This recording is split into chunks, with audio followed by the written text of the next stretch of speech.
Have you ever felt trapped in a never-ending loop of overthinking, like your mind is working against you? You wake up already exhausted, replaying every mistake, every what if, and every scenario that hasn't even happened yet. And the worst part? People tell you to just calm down or think positive, as if it's that simple. But deep down, you know it's not. Anxiety isn't just in your head, it's in your body, your habits, and even in the way you see yourself. And no matter how much you try to push it away, it keeps coming back, stronger than ever. Here's the shocking truth. Everything you've been taught about dealing with anxiety might be wrong. Most people try to fight it, suppress it, or run from it, but that only gives it more power. What if I told you that the key to breaking free isn't about fighting harder, but about doing the exact opposite? It sounds counterintuitive, but the moment you stop resisting and start understanding your anxiety, everything changes. You'll finally see that anxiety isn't your enemy. It's a signal. And once you learn how to respond to it differently, you can take back control of your life.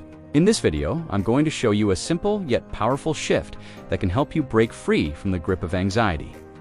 You don't need years of therapy, expensive programs, or endless self-help books to feel better. This approach is practical, effective, and something you can start using today. By the end of this video, you'll not only understand why anxiety has been controlling you, but you'll also have the tools to finally take your power back. Ready to rewrite your story? Let's get started. Many people mistakenly believe that overcoming anxiety means erasing every symptom or never feeling fear again. But here's the truth. Progress isn't about eliminating anxiety. It's about how you respond to it. Imagine this. You're walking through a storm, and instead of panicking, you grab an umbrella and keep moving. That's recovery. It's about reconnecting with your true self, the part of you that isn't defined by fear or symptoms. Progress is subtle, like noticing you're no longer avoiding that coffee shop where you once had a panic attack. True recovery is measured by your ability to live alongside discomfort without letting it control you. For example, you might still feel your heart race before a presentation, but instead of spiraling into catastrophic thoughts, you take a deep breath and focus on delivering your message. This shift, choosing action over avoidance, is a powerful sign that you're healing. It's not about perfection. It's about resilience and learning to trust yourself again. Think of it this way. Anxiety recovery is like peeling back layers of an onion. Each layer reveals more of your authentic self, the version of you that's been buried under fear and self-doubt. As you progress, you'll notice moments of clarity, presence, and even joy creeping back into your life. These are the real milestones, not the absence of symptoms. And as you start to recognize these signs, you'll naturally begin to wonder, what other changes signal that you're truly on the path to healing? One of the clearest signs of progress in anxiety recovery is when you find yourself stepping into situations you once avoided. Maybe it's walking into a crowded room without rehearsing an exit strategy, or finally saying yes to that invitation you've been dodging for months. These moments, though they may seem small, are monumental. They show that you're starting to associate certain places or experiences with safety rather than danger. It's not about never feeling nervous. It's about showing up despite the nerves. Think about it. The places and activities you once feared are slowly losing their grip on you. For instance, if you used to avoid driving because of panic attacks, but now you're back behind the wheel, even if it's just for short trips. That's progress. Each step you take reinforces a new narrative. I am capable and I am safe. Over time, these small victories build confidence, making it easier to face bigger challenges. It's like flexing a muscle. The more you use it, the stronger it gets. But here's the thing. Facing situations isn't just about exposure. It's about rewiring your brain to see them differently. When you step into that once feared environment and come out the other side, your mind starts to associate it with resilience instead of panic. This shift is transformative. And as you begin to reclaim these parts of your life, you'll notice another change. How you prioritize your thoughts and energy in the face of fear. A major breakthrough in anxiety recovery is realizing that not every thought or feeling deserves your attention. Fear-based thoughts will still pop up, they always do. But the difference is in how much weight you give them. Imagine your mind as a busy highway. Instead of chasing every car thought that passes by, you start observing them from the sidewalk, letting them come and go. This shift in perspective is transformative because it frees up your focus and energy for what truly matters. This doesn't mean ignoring your feelings. It's about not letting them control you. For example, when a wave of anxiety hits, instead of spiraling into what-if scenarios, you might pause and remind yourself, this is temporary. I've felt this before, and I've survived. Redirecting your energy towards something constructive, like calling a friend, journaling, or even just taking a walk, can help you break the cycle of fear. It's not about suppressing the fear. It's about choosing where your focus flows. The beauty of this practice is that it builds mental resilience over time. You begin to notice that your thoughts lose their grip on you, and those once overwhelming sensations of fear start to feel more like background noise. It's a liberating feeling, like stepping out of a mental storm into a calm, sunny day. And as you master this, you'll find yourself becoming a lighter, freer version of your anxious self, ready to embrace the next stage of your journey. Have you ever noticed how anxiety feels like carrying an invisible weight on your shoulders? One of the most rewarding signs of progress is when that weight starts to lift. It's not that the anxiety disappears entirely, but the constant tension in your body and mind begins to ease. You might catch yourself breathing a little deeper, smiling a little more, or simply feeling less strained by the end of the day. This newfound lightness is a sign that you're no longer fighting against yourself. You're learning to flow with life. This shift often shows up in how you respond to your symptoms. Instead of panicking at the first sign of tension or a racing heart, you might think, oh, it's just anxiety. I've been here before. That calm acknowledgement is a game changer. It's like realizing you don't have to wrestle every wave. You can let it pass. For example, you might find yourself sitting through a meeting or a social event without obsessively scanning for an escape route. These moments of ease, however small, are proof that you are reclaiming your emotional balance. As this lightness grows, you'll notice it in your body too. The tightness in your chest, the clenched jaw, the constant fidgeting. They all start to fade.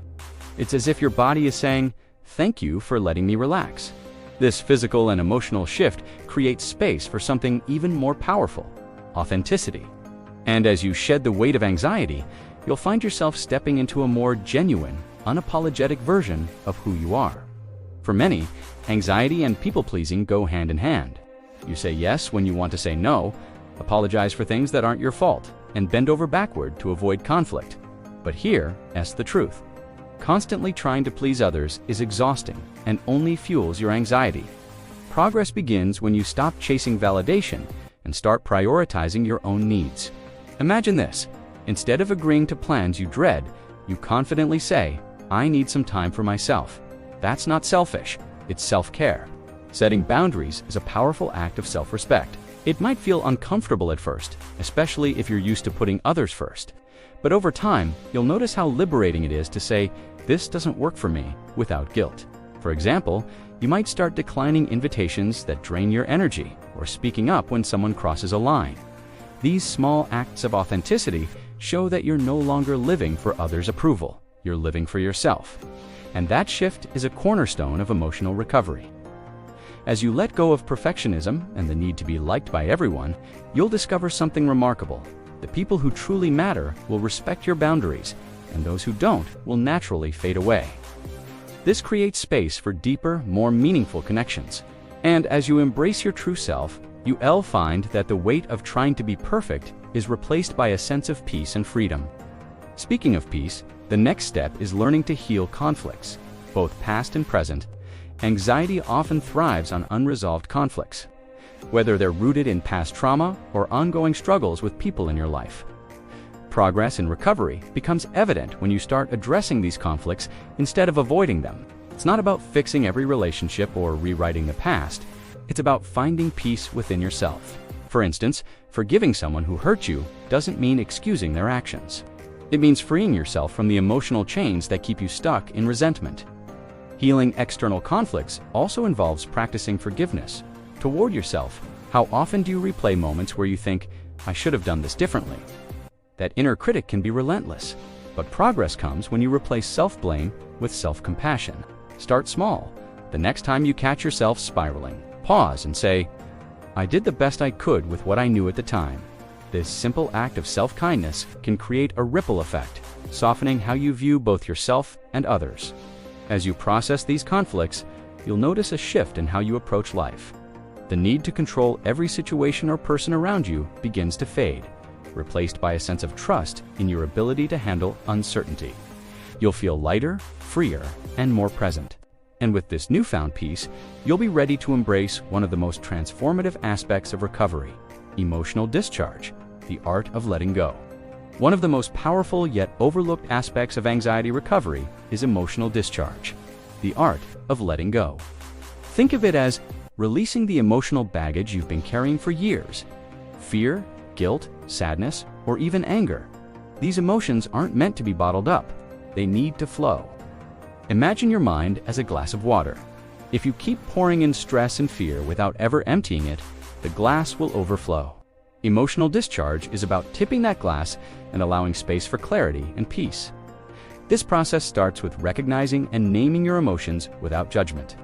For example, when you feel overwhelmed, instead of suppressing it, try journaling or speaking to someone you trust. Physical activities like yoga or even a good cry can also help release pent-up tension. The goal isn't to fix the emotion, but to let it move through you. By doing this, you reteaching your mind and body that it's safe to feel without being consumed by those feelings. It's a practice of surrender, not control. As you prioritize emotional discharge, you'll notice a profound shift. The mental fog lifts, your focus sharpens, and you feel more in tune with yourself. It's like decluttering your emotional closet. You make room for joy, creativity, and presence. This isn't just a step in recovery, it's a lifelong tool for maintaining emotional health. And as you embrace this practice, you will find yourself more prepared to fully step into the life you've been working so hard to reclaim. But remember, recovery is a journey, and every step forward is worth celebrating. Recovery from anxiety isn't a straight line. It's a journey filled with small victories and moments of growth. Every time you face a fear, set a boundary, or let go of a limiting belief, you're proving to yourself that progress is possible. It's important to remember that healing docent mean you'll never feel anxious again. Instead, it means anxiety no longer defines you. You're learning to live with authenticity, resilience, and a sense of peace that once felt out of reach. Take a moment to acknowledge how far you've come, even if it doesn't feel like much. The fact that you're here, reading this, and committed to your growth is a testament to your strength. Recovery is about showing up for yourself, even on the hard days. It's about choosing self-compassion over self-criticism and progress over perfection. You're not just managing anxiety, you're transforming your relationship with it, and that's something to be proud of. So, keep going, celebrate the small wins, lean into the process, and trust that the effort you're putting in is shaping a brighter future. You are more than your anxiety. You are capable, resilient, and worthy of a life filled with peace and joy. And remember, you're not alone on this journey. Now that you've learned how to take back control from anxiety, the question is, what are you going to do with this knowledge? Will you let another day go by feeling stuck? Or will you take that first step toward the peace and freedom you deserve? Remember, nothing changes if you don't take action. What's one thing you can do today to start breaking the cycle? Maybe it's setting a boundary, facing a fear, or simply reminding yourself that you're stronger than your thoughts. Whatever it is, commit to it, because your future self is counting on you. And here's something to think about. What would your life look like if anxiety no longer controlled you? Imagine waking up feeling calm, confident, and in control. Imagine being able to enjoy the present moment without the constant weight of overthinking. That life is possible, but it starts with you. So, what's stopping you? Share your thoughts in the comments. I want to know what resonated with you most and what step you're going to take next. Let's make this a conversation, not just a video. If this content helped you, don't stop here. Hit the subscribe button and turn on notifications so you never miss a new video. Together, we'll continue exploring practical tools and strategies to help you overcome anxiety and build the life you've always wanted. Don't wait, your journey starts now. See you in the next video.